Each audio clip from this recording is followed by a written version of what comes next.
I want to see if I got the name right. I believe his name is Rohan Murdock, and he's supposed to be fighting Andre Ward November the 21st, 2015 on the Cotto versus Canelo undercard. I know you're probably wondering, who the fuck is Rohan Murdock?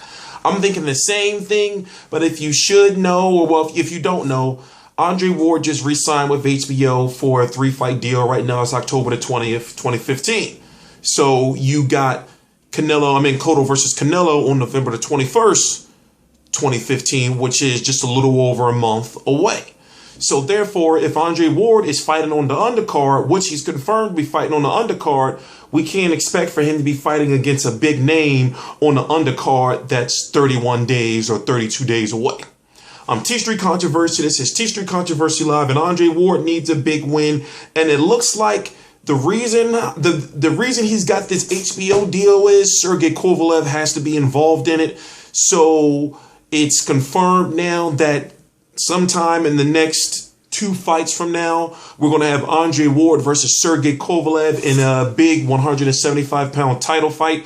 We don't know what titles Sergey Kovalev will still have at that point in time, because he may get stripped of the IBF if he doesn't fight Alberto-Biev, and Alberto-Biev is a Heyman fighter, you might as well say. So let's not to talk about Kovalev too much. People keep saying Andre Ward is going to beat GGG, or Andre Ward, Golovkin should fight Andre Ward, and Golovkin is scared to move up in weight because he know he'll lose. I get all that, but the thing is, Golovkin is a 160-pound fighter, champion, unified champion, WBA Super World and IBF, WBC Interim and IBO. You got Andre Ward, who's now officially fighting at 175 pounds, which looks like it's going to be his second fight. First fight against Paul Smith, and this fight, I believe the catch weight was 172, and this fight is supposed to be over the 168-pound limit. Can he still make 168 pounds? We've heard that he can't. That if he does, it would be unhealthy for him at this stage in his career. So why do people keep saying, oh, well, he should meet Golovkin at a catch weight? Then you would be handicapping Andre Ward. So this Rohan Murdock guy, I expect this is a fight where, let me see if he's been knocked out before. He's likely going to get knocked out. I'm sure they watch tape on him.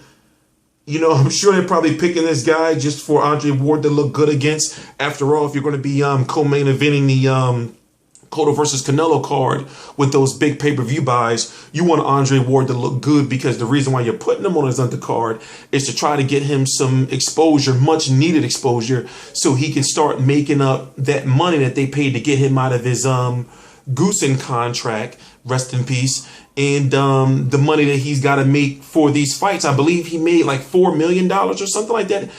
Somewhere around $4 million for the fight with Paul Smith, and that was on BET. So we don't know how much money he's getting from HBO, but you better believe that they figure, well, if this fight is going to be on pay-per-view and you're fighting on the undercard of Cotto versus Canelo, then those other 2 fights, one's got to be Sergey Kovalev, and the other's got to be a fight where we can actually sell it to the people. Who would that fight be? Maybe it's Jean Pascal. We're hearing that Sergey Kovalev versus Jean Pascal 2 may be on the way, which doesn't make any sense to me. I'm going to do another video on that. But as it stands right now, it looks like it's going to be Andre Ward versus Rohan Murdock on the undercard of Cotto versus Canelo. What's the point of this fight? A lot of fans used to say when Andre Ward was inactive, well, I just want to see him fight. You know, I just want to see him active. Well, he's active. This would be 2 times he's fought this year, which is a blessing for a guy like Andre Ward. So, T-Street Controversy Live.